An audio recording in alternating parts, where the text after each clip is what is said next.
Welcome to Swing State University, a college golf and lifestyle podcast. I'm your host, James Boone. And joining me today for our inaugural podcast, we have on the show from Western Kentucky, junior, from Dallas, Texas, Colleyville Heritage High School alum, Cooper Flag fan, Scotty Scheffler pickleball partner.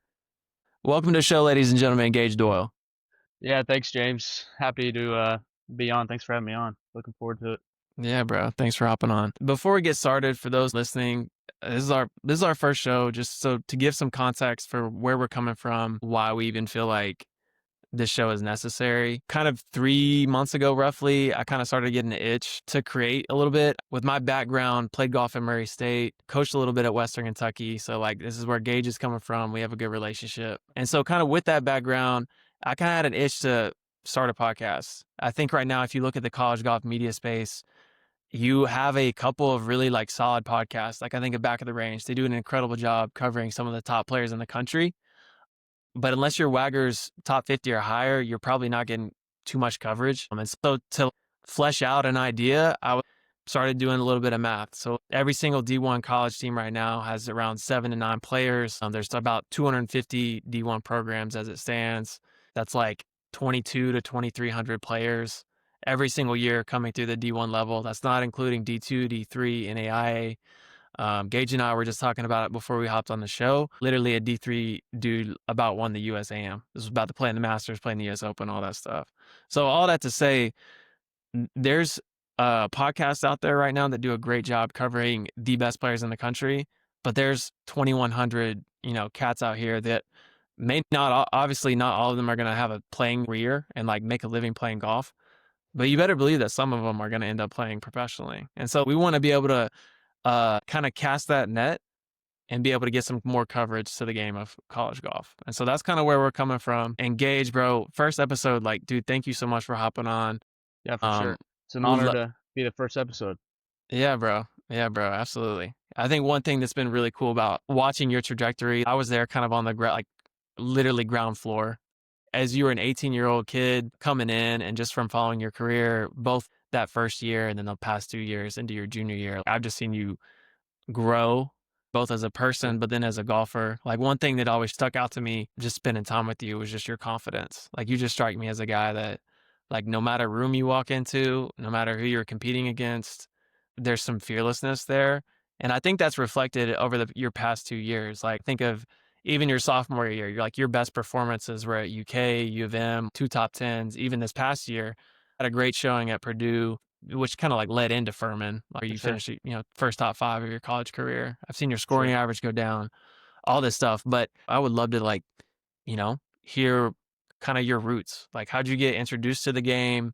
Who were some people in your life that introduced you to the game? What did access look like growing up in Dallas? Kind of give us an overview of what that looked like for you. Yeah, so as you said, I'm from Dallas. I would say I probably got into the game when I was 10 or 11.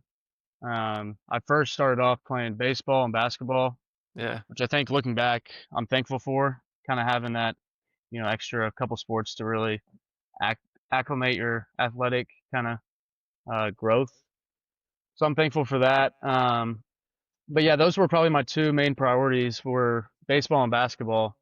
Yeah. I remember baseball was kind of my first love, but I ended up getting hurt. I injured my thumb in baseball and then kind of switched over to basketball and then broke my ankle 3 times. So then I remember we went on a family vacation to, this place in Colorado, the Broadmoor. They've had a couple of senior US Opens out there. Yeah. And I was probably 10 or 11, but the whole freaking day I was out on that putting green like nonstop. You couldn't get me off the putting green. Were you still hurt at this point? I was, yeah, I had a cast on So my you couldn't ankle. go nowhere. Yeah, so this was my only kind of retreat back to something. Yeah. So yeah, that's kind of how it all started. I fell in love with golf kind of at that point. Yeah. And it kind of just took off from there. My grandpa played a lot of golf. As he got older, he took it up. He's retired now. He's still playing a lot of golf. And then my dad was kind of off and on. He played in high school, didn't play in college, went to Baylor, got a good education there, and then kind of picked it back up when I was starting to as well. So Right. that's kind of how it all started. But I think golf's been great. I think there's so many life lessons that I've learned, Yeah. and yeah, just things you can look back on and cherish for the rest of your life. All these good friendships I've made, being part of the game, and yeah, I'm just thankful for getting introduced by it. That's Yeah, fire. Back to your basketball career, you have Instagram highlights, yeah, yeah. My first post, throwing throw some down a oops. big dunk. Yeah, That's one yeah, thing I appreciate about you. It's not you still have some deep cuts yeah. on your No, for Instagram sure. page, man. Yeah. Not all golf. This is Yeah, probably pre ankle yeah, injuries, man. Do you ever have any lingering kind of ankle stuff now that you're like playing and pivoting? Do you ever put yeah. yourself A in a little yeah. bit here and there. Like today, actually, we were doing workouts and we were doing like some hops or like I guess what do they call it? Where you bound. Have you seen that where Yeah. Riley was like skipping? But anyways, yeah. So doing a little bit of that today. You kind of feel it here and there, but I Yeah. wouldn't say it bothers me too much, especially not with golf because you're not using it a whole lot. But Sure. yeah, on special occasions, I feel like it might Yeah. linger, but no, for the most part, it's good. Yeah. Yeah, Yeah. that's cool. At what point would you say playing collegiately was a legitimate option for you? So you Ooh, get introduced to the game at like you said like 11, after some 12. yeah, Yeah, 11, 12. And so that's a little I mean a little bit later. It for wasn't sure. something that you were just like naturally, playing at a super early age. And so, maybe your entry into the game was a little bit later, but at what point were you Yeah. like, I actually really like this and I could see myself playing at the next level? Yeah, I think I got lucky with some good friends at my home club in Dallas. So that kind of grew my love for the game. So I probably started loving it when I was around 13 or 14. I mean, we'd be out there from sun up to sundown playing all day. So that's probably where my love for it really grew. And I was from Yeah. 13 to 16, I was out there from sun up to sundown. Um, I would say probably after middle school is kind of when I thought I could maybe play college. And that's something I've always wanted to do, whether it be basketball or golf or Yeah. baseball, Yeah. play at the next level and compete because I love competing. Like I don't really see myself in a world where I'm not competing every day. Yeah. It's just something in my blood. I love to win. Mhm. I can't stand losing, as you probably know. Yeah, for Uh, sure. but yeah, I think that's probably where it all started. But I think where it really started my belief as far as trying to play at the next level was probably early high school. Yeah. Um, but there were some tough times. When I was probably 15, 16, 17, I feel like I made some good jumps. And then kind of as recruiting started, I kind of plateaued a little bit and struggled during that time. Yeah. So that was tough. And you definitely have doubts at those times of like, am I ever going to play at the next level? Like, I love it so much. I can see myself doing it for a long time, but I just don't know if I'm good enough. So, Yeah. what really helped me, I will say, is switching to Randy Smith out in Dallas. I Yeah. switched to him Yeah. when I was probably 16 or 17, and instilled a lot of confidence in me and helped me kind of get to the next level and just keep making progress as we are speaking today. Yeah. Yeah. Yeah. How was it getting in touch with him? Was he pretty accessible? Like obviously he's working with some of the like top players in the game, but like was Yeah, it no, at that point? he doesn't teach very many people. I got lucky, so I have a buddy that I homeschooled after kind of COVID hit. Yeah. And so we had a golf group that would play like every week. Yeah, So we'd yeah. all do our homeschool in the morning and we'd go out and play golf. And so I had a buddy that took from Randy his whole childhood growing up, and so he got me in contact because he kind of was trying to help me. Like, hey, this kid's struggling. Would you kind of Mhm. try and help this kid out because he wants to play at the next level? So definitely thankful for that because I don't know where I'd be without Randy today. That's for sure. Yeah, I can see that. I can see Yeah. where that would be a huge influence. Yeah, I remember actually going down to Kingwood for an A to GA, and I had my grip was so strong it was like a full on knuckle, and Yeah, I couldn't stop hitting it left. I think I shot sure. 87 and then 88. That's after I went on a visit the day before, but Wow. it And this was was this in between junior senior year? this was Or summer of junior year. okay, wow. Yeah, so Right, as you're trying to make strides, as you're trying to like get right, talking to seen, schools, building you relationships, all sure. that.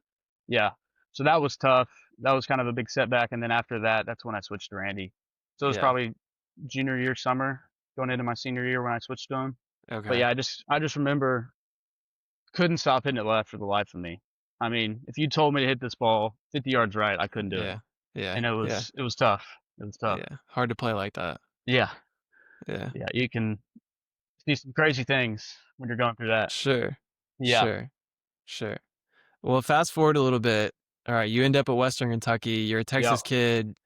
Like, I imagine the dream, like you said, your dad, is in Waco, goes to Baylor. Like, yeah, I'm imagining if I'm growing up in Texas, like the ideal destination for me is like I got to stay in town. for Like sure, all my friends, the people I play with on a regular basis that I like, and you alluded to it at the beginning of the podcast, like whenever you're playing with these guys back home, it's like I can perform and I'm like at their level. But then like, getting in different environments, like you then have to like prove yourself again, which can get for sure, pretty exhausting.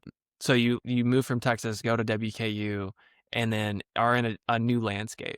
How for long do sure. you feel like, I guess the question is, what did the transition from playing as a high schooler to the college level, what did that kind of like senior year of high school, freshman year of college transition look like for you? And like, what were some Yeah, I things that mean, went well? What were some things that were hard? yeah, I would definitely say the transition is definitely it can be tough. I think for me, it was probably tougher just from going from Dallas to the Nashville area. Yeah. That was definitely a big change. Yeah. So I think getting used to that took some time, but I'm I definitely will, thankful yeah, for it. yeah, for Go sure. ahead. Thankful for that challenge. But then I will say, just like from the jump, you're entering like an ecosystem of like proven college players. For Like we sure. had Riley, Luke, Connery. I mean, even Steven at that point, like Yeah. all upperclassmen. And I can Mhm. testify just because I was there.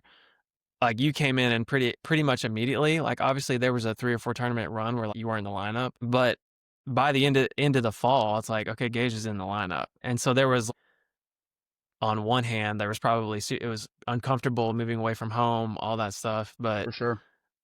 there was probably a lot of growth in being like, oh wait, I do belong here. And then that's Yeah, kind of how you carried yourself the entire time I was around you, your freshman for year. sure. Yeah, I mean, we definitely had a really good team when you were here. It was kind of an older team. I think we had probably 3 or 4 seniors with Luke, Con, and I guess Steve and Nick getting older as Aaron, well. Aaron, yep, come on, senior. shout out. Yeah. So yeah, it was an older team. It was a good environment for me to try and, um, make the lineup. It wasn't super easy as I was coming in. My game wasn't kind of at that level, but it was something I knew I could work towards and Sure. figure out and accomplish. So I was happy to be able to do that by the end of the semester and then kind of build off that for the spring. Yeah. Was practice routine or in kind of understanding your game something that you had kind of established before you got the WKU, or was that something that you've kind of learned? I would say maybe a little bit here and there, but it's definitely something I've grown in as far as coach helping me out and you helping me out. I That's would say kind. That's preparation. not true. That I'll give that to AK. Both y'all definitely helped me as far as that goes. I felt like, yeah, as I've gotten here, just learning how to prepare has probably been the most crucial thing, and I think coaches really taught me good ways to prepare for events and go about it the right way. Yeah. I would say there's probably nobody better than him as far as coaches, as far as getting his players prepared. I feel like the night before every tournament, we have the answers to everything. All the Hmm. pins, the wind direction, how warm and cold it's going to be. So that's very good to have, and I'm definitely thankful for it. Yeah. Yeah, What's the transition been like for you now that you are like one of the only juniors on the team? Like I don't even yeah. think you guys have any seniors right now. No seniors. Yeah, just me and Rafe are the juniors. Is that a weird feeling coming in and being like, I'm the youngest on the team, I'm young and I'm contributing, and then now you're going to somebody who's, I mean, you're an Yeah, upperclassman now. yeah. It feels like it's been a freaking minute since I've been here, and just like that, I'm a junior and kind of the leader of the team, which is crazy to think about. I don't feel like the upperclassman, that's for sure. I still feel like a young Yeah. kid coming in. But no, I think just trying to use my platform and kind of past experiences to help the freshmen coming in and help certain guys that maybe would like advice here and there. What would you say to a high school kid coming out that may have aspirations for playing at Texas, Oklahoma State?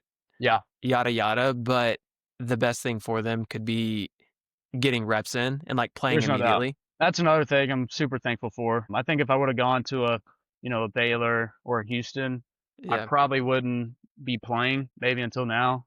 So I think it was definitely important for me to go to a school where I could get in the reps and really understand like what are my things that I need to build off to get better.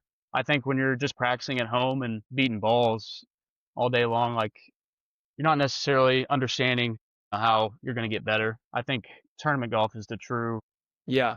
way to understand where you're at and kind of gives you a lot of ideas of where you can get better. So I think Hmm.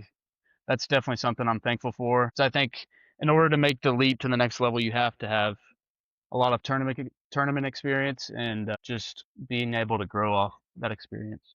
For sure. Yeah. I look back at even I haven't shared this, but I grew up playing basketball, ended up playing a little bit in college, and I think maybe not a regret that I have. I'm like, I mean, we talked about this already. Like, I'm super grateful for how things worked out. Like, my life Right. is, I've been truly blessed. Yeah. But if I were to go back, I would really consider, like, could I go somewhere where I could get reps in? Could I go Yeah. somewhere where I could get minutes immediately? But Yeah. I just think there's no practice environment that translates to tournament golf. I think facts. tournament golf is its own self and it's something you have to grow on and build off of. So I think, like I said, it's definitely something I'm thankful for having here at Western. As you trend into the winter, Yeah, right? So you're coming off of I feel like two of your better tournaments. Like I know there's probably a lot left on the table at Purdue that you were like, man, there's a lot of opportunities out here, for sure. and could have played better. You will always feel that way. But what are you excited about most heading into the spring? Um, I'm excited to just get back and work on the areas of my game that I feel like need some work. I feel like I've Which gotten is a lot what? better. Which is what? I would say number one, iron game. I feel like I've tended to have a certain left miss, kind of that pull draw too much, and it's hurt me, especially on certain tournaments where like Kentucky, you have tuck pins every hole. Like the furthest off an edge a pin is like 4. Mm-hmm. And so you just, when you're hitting Mm-hmm. full hooks, like you're going to be short sided all day. And so that course tore me up. I think I shot 74, 73.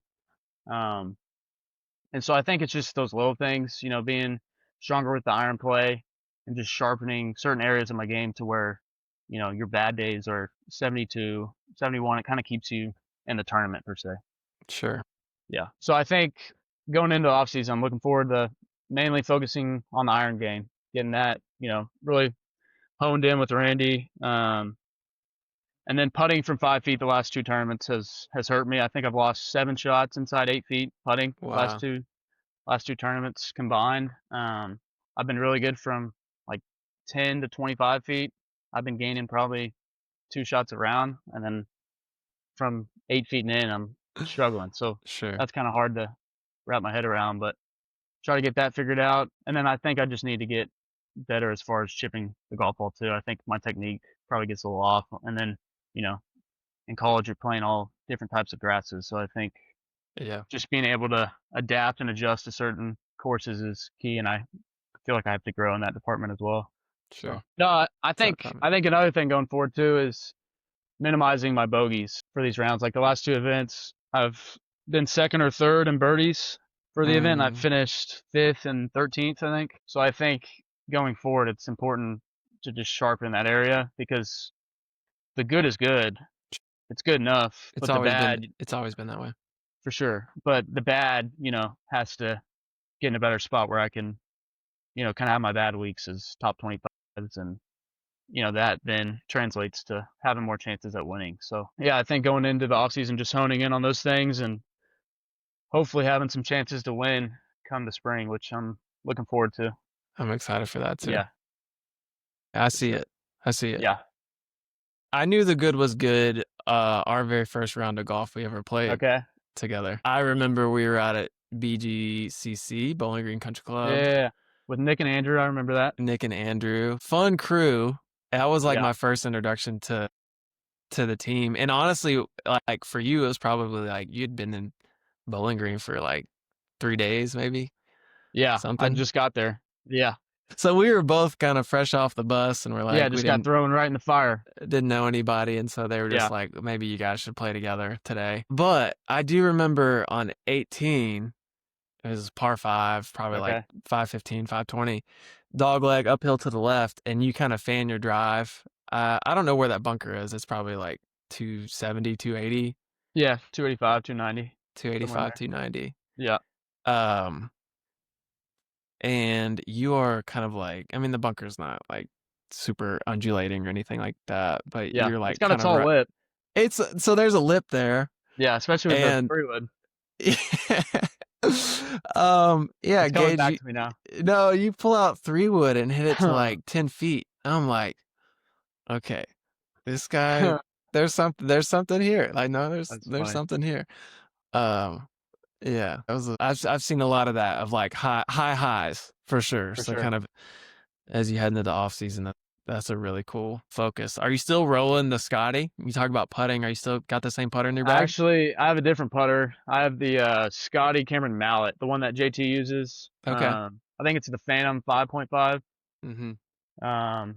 So yeah, I switched to that probably a year ago and haven't really messed with anything else. That thing's been pretty good to me. But I Okay. just gotta work on 5 feet and in, which I think is not the putter. I think it's more myself and Yeah. getting the right reps in and getting more of my stroke in a better spot. But Sure. no, it's been pretty good so far. I'm not one to really tinker with putters. I feel like we have a couple guys like that on our team, but I'm Mm-hmm. kind of a guy. Once I like something, I'll usually stick to it for a good amount of time.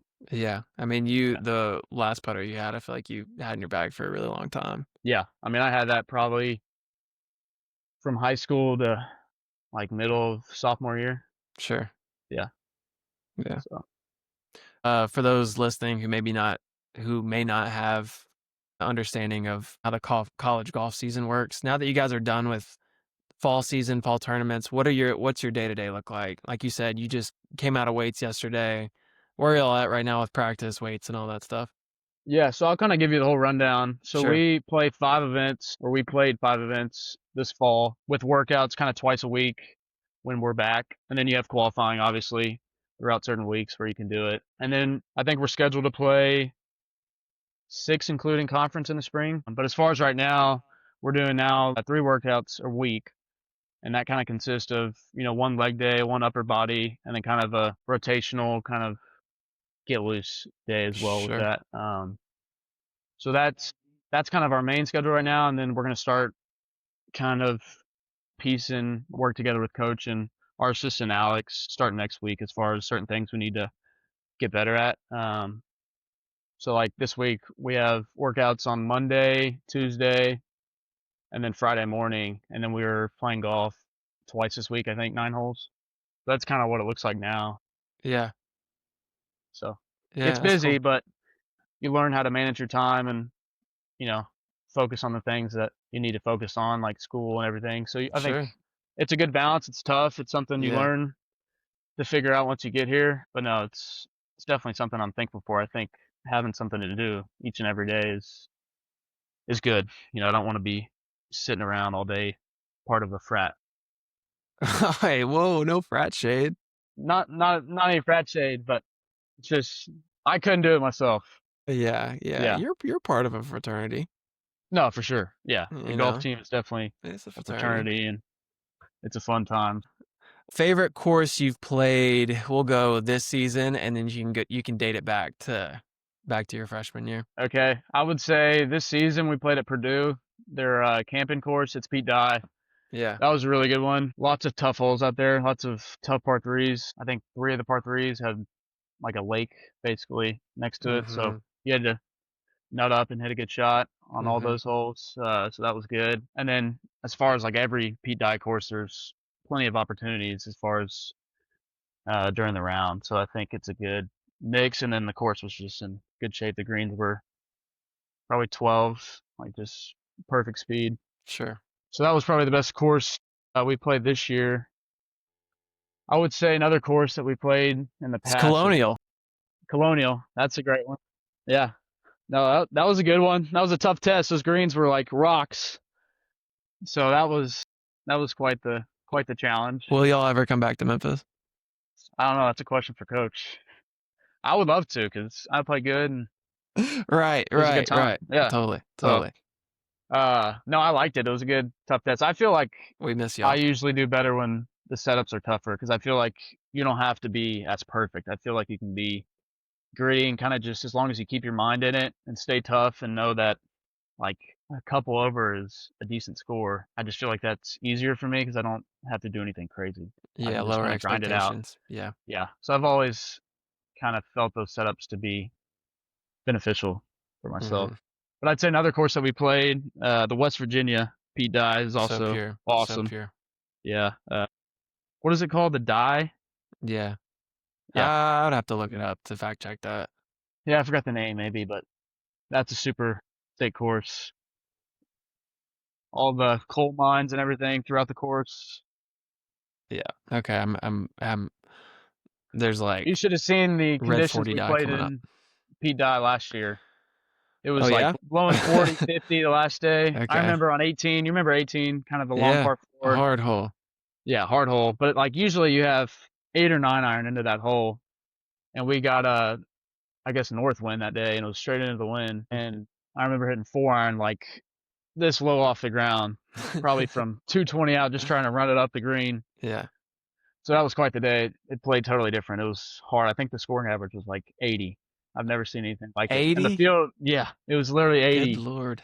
or 79 or 78. And the field Yeah, up was, there. it was a good field. It had Oklahoma State who won the national championship and then TCU, Yeah. Texas Tech, all top 30 teams. So yeah, it wasn't even golf almost the last day. Yeah. It's pretty crazy. It was the craziest weather I've definitely played in. Jeez. Yeah. Where are y'all heading in the spring? I know y'all playing at Florida State. What are some Yeah, we're tournaments you're excited playing. about? You're playing in San Antonio. Yeah, that'll be Yeah. fun. Will your Get down to my home state. parents be able to come down and hang?